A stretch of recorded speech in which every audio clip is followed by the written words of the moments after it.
Hello, Ian. Thank you for Hello. joining me today. And we are here to talk about National Sporting Heritage Day and a little bit about Sporting Heritage CIC and your role with them as well. So first of all, though, how are you? It's been a strange 18 months.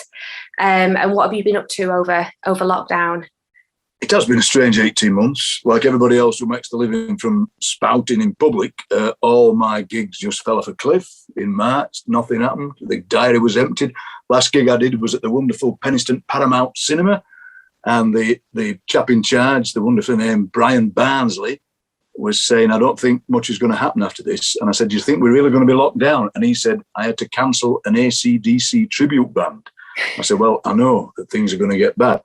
Then in terms of sport, I'm a big Barnsley fan. And we had this weird thing where you couldn't go. I remember the last game that we went to and we're thinking, is this it? Is this the last thing? And you're saying ta-ra to people thinking, well, it'll not be that bad. And then suddenly you can't go to any matches. You're watching it on the iPad, which is no fun at all. And the weird thing was we got a new manager in October. He got us to the playoffs. He then went. Most people never saw him. We only ever saw him as a little image on a screen, like a little icon. That was all. I was invited by my mate who was writing a book about the championship to sit in the press box for the Barnsley-Sheffield Wednesday game, which is normally a hullabaloo of shouting and low grade rioting. But it was just me and some people in the press box. And the weird thing was that I was so looking forward to it. And we played so badly. The Wednesday beat us. And I thought, blimey, we can't even win Wednesday in a pandemic. So, yeah, but then, things, I've been doing quite a lot of writing. I've been doing quite a lot of reading. I've been trying to do 4 strolls a day. Right, wow. Fitness level up. I always do a very early stroll, a later stroll, an afternoon stroll, and an evening stroll. I've seen your early strolls actually on Twitter, because I think that's the time of day that I tend to be on Twitter. So I've seen some of those, and it does inspire me to want to go out for an early morning walk myself, I'll be honest. It is the best time of day for me. I mean, I do always, my body clock is very alert at that time, 5 o'clock in the morning. By the afternoon, I start to slump, so. Yeah. Well, I think if you've used lockdown as a time to do things like that, then that's a positive thing. But I mean, you touched on it there, the way obviously sport was affected. And for me, obviously, somebody who works in Sporting Heritage, the link between sport and culture is really, really important. So, what does that mean to you? How important do you think that link is? I think they're both part of the same endeavour. I think sport and culture are both part of human beings trying to be as good as they can and trying to make memories as they go along. Years and years ago, I was poet in residence at Barnsley Football Club, and I thought you can somehow link poetry and sport because they're both exciting. They've both got a start, a middle, and an end. Football chants are like poetry. People describe games in a poetic way. I'd love to see more poets at any kind of sport. I'd love to see dance troupes at sport. I'd love to see art at sport. I think we can bring them together. Sadly, as we know, in schools, the sporty kids are sometimes separated off from the arty kids, and there's this idea that somehow sport and art can't mix. Whereas, as we know, in the first Olympics, way back in ancient Greece, they'd run a marathon, then they'd recite a poem, out of breath, obviously, they'd recite a poem.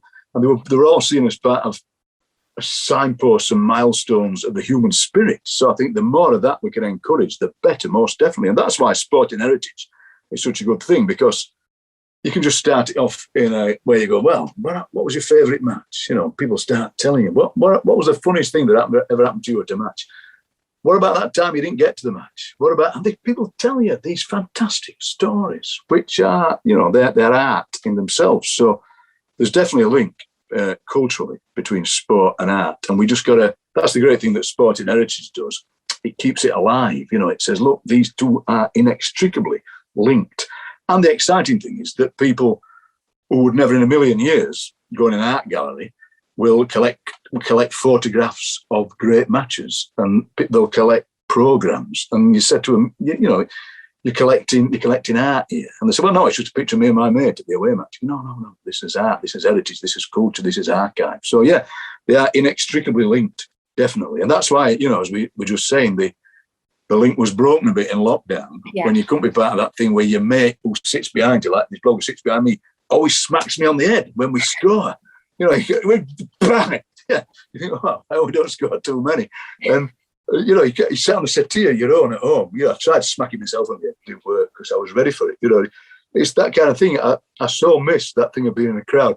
When I went to the playoff semi-final, and there was that joy of being in a crowd because you suddenly realise you're surrounded by people you like, people who are daft, people who are obnoxious, people who are loud, people who are drunk, people you wouldn't talk to on the street, people you would talk to on the street. You think, wow, this is like being in a crowd. Oh, I remember now. It's like being in the human race, you know. Oh, dear. Yeah, I totally agree. There's no way to replicate that experience, is there? Or everybody coming together to watch a sport or to get involved in a sport.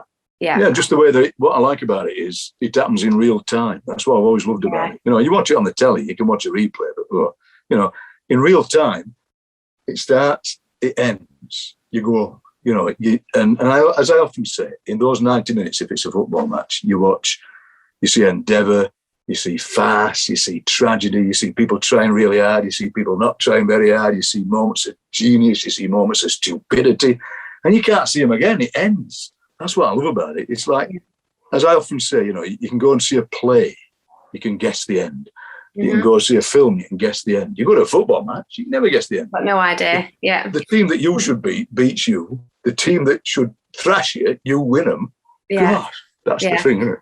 And it's almost because everybody who comes to that match has a history, has their own personal story that they bring into that match, that backstory about that team, and it all comes together at that one point from all those different perspectives. But for that moment, everybody's joined in that one experience. When Barnsley, in 2016, we went to Wembley twice, and the first time was the Johnson's Paint Trophy final, when we played Oxford. And I went with my grandson and my daughter, and we stood there. There's a bloke stood next to me. It was Ian. He didn't know. He kind of recognised my face. Ian, I might get a bit emotional. I said, it's all right. We all get emotional. I said, I might get emotional. I said, it's all right. And at the end of the match, he turned to me and goes, Ian, because we won. He said, Ian, does that mind if I hug thee? I went, go on then, because we're not big huggers in Barnsley. And he hugged me like a kind of smacking me up back like that.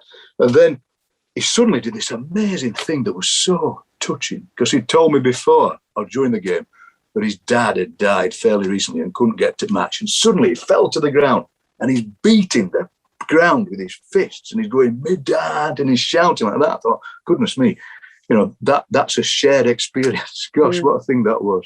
So you're right, we're all these thousands of people, they're all watching kind of the same match and a different match at the same time, and as you said, they're bringing all this behind him. There's the dad and there's the mother and all these people who have been to match for years. Oh, that's the great thing about it. That's the thing about being a crowd. Same at the theatre, same at the cinema, same at a gig.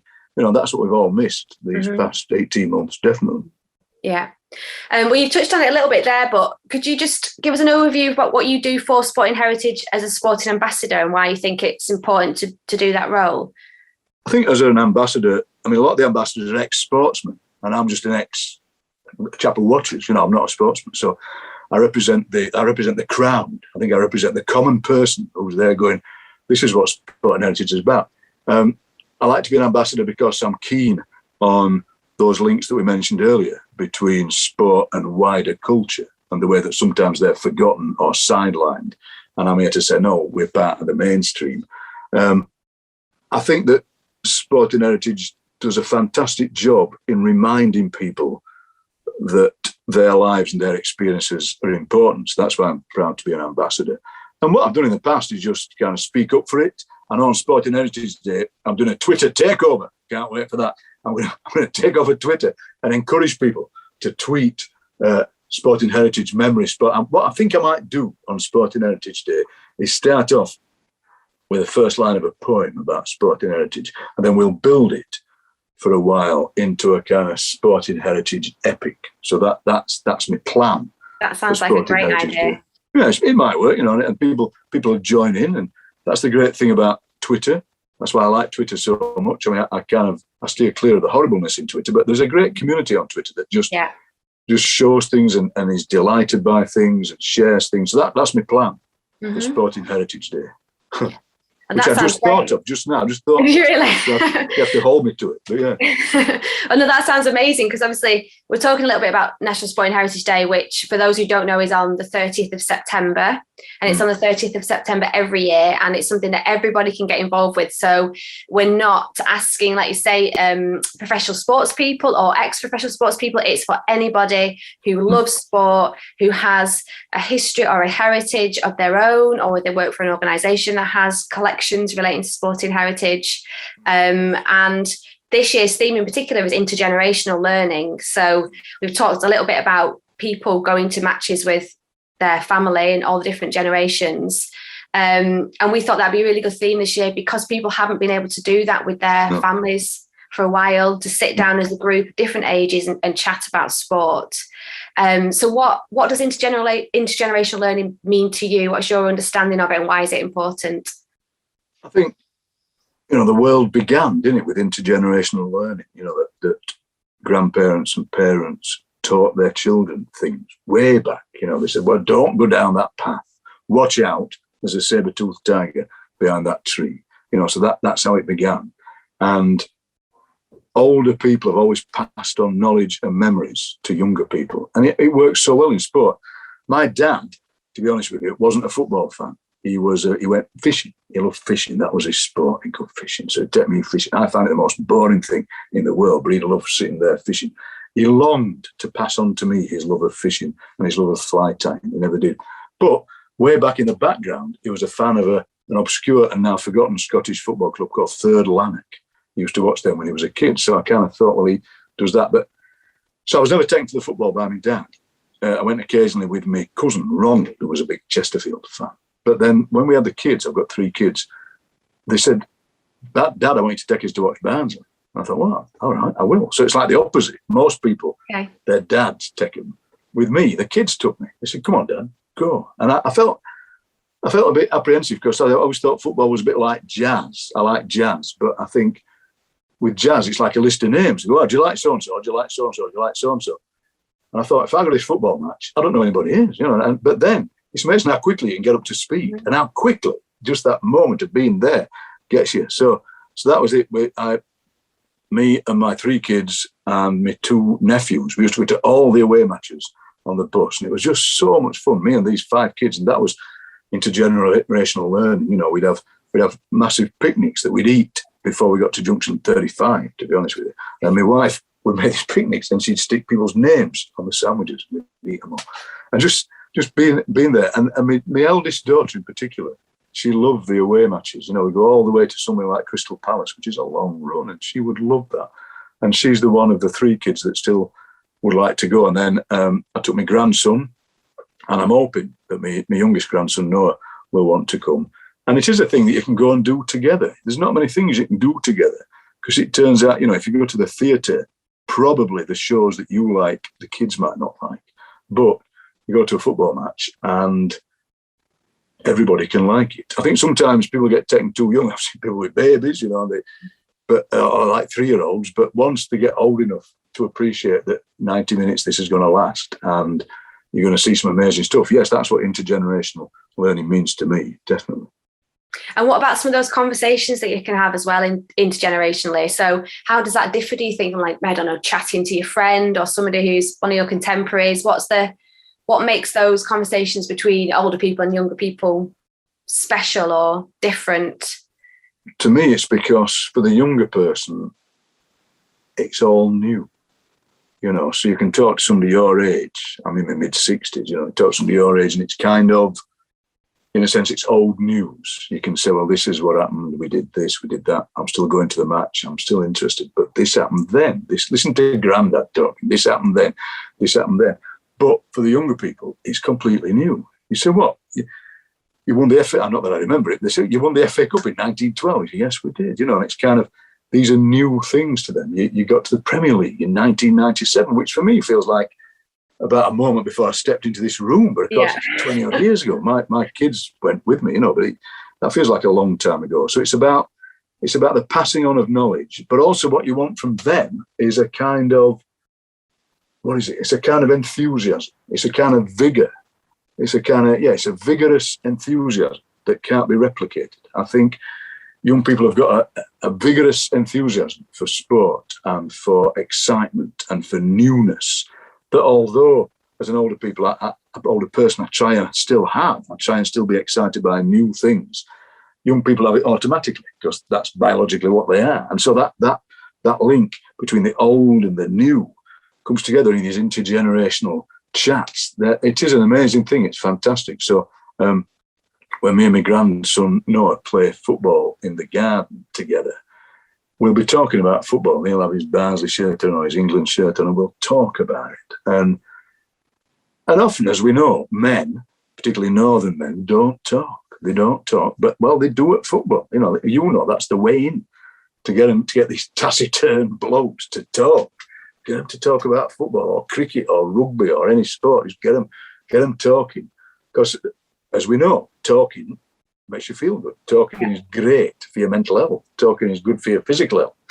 So the more we can talk to younger people about football, about cricket, or about any sport, the better. Because again, as we know, we're often siloed off into our places. The old ones talk to the old ones, and partly because generations don't live so close together anymore. But I'm lucky that we do. All my kids live nearby. My mother-in-law lives down the street. So we get together, or we did when we could, and we will again when we can. So yes, it's somehow everything is new for them, and it reminds you that everything can be new. And also, it makes you think in long term. You think, well, I'm 65, so I might be dead in 40 years, but this lot will still be here, and Barnsley might be in Premier League. Remember that? Oh, dear me. Yeah, I completely agree. That's why it's so special. It's that it makes you feel more excited when you see them be excited about it. And it just ignites your own enthusiasm again for anything. That's a fact. That's what's so nice about it. So you mentioned Sporting Heritage Day and the fact you might do a poem on Twitter, which sounds like a great idea, but is there anywhere else that people can find out about what you're doing, or anything that you've got planned over the next end of this year, I guess, now that restrictions are lifting, if they want to know more about your poetry and what you do for Sporting Heritage? The best thing to do is to follow me on Twitter. At Ian McMillan. I tweet endlessly. I tweet far too much, to be honest with you. So if you follow me on Twitter, you'll be married to me. You'll see me. You see everything I do. I just tweet all the time, and I also tweet things that I notice, and I tweet things that I see. So if you follow me on Twitter at Ian McMillan, you'll just see what I'm up to. And once the football season gets going, I'll tweet about that. I'll tweet things about Sporting Heritage. I'll tweet the build-up to Sporting Heritage Day. Yeah. And you just follow me on that and see what I'm up to. That's brilliant. Yeah, and we can encourage people, if people follow the hashtag National Sporting Heritage Day 2021, but in capitals NSHD 2021, then obviously anything that you're doing for Sporting Heritage Day, we'll link all that in so people can explore what you're doing by following that hashtag as well. Definitely. Yeah, that sounds absolutely perfect. Okay, well, I think that's everything, unless there's anything else you want to chat about when it comes to all things Sporting Heritage. But it's been absolutely brilliant to speak to you. And we're really excited about the 30th of September. And I look forward to seeing that on Twitter on the 30th of September. And I will try and join in with some of my own football memories as well. That would be good. Great. All right, cheers. Okay, thank you very much, Ian. Thank you.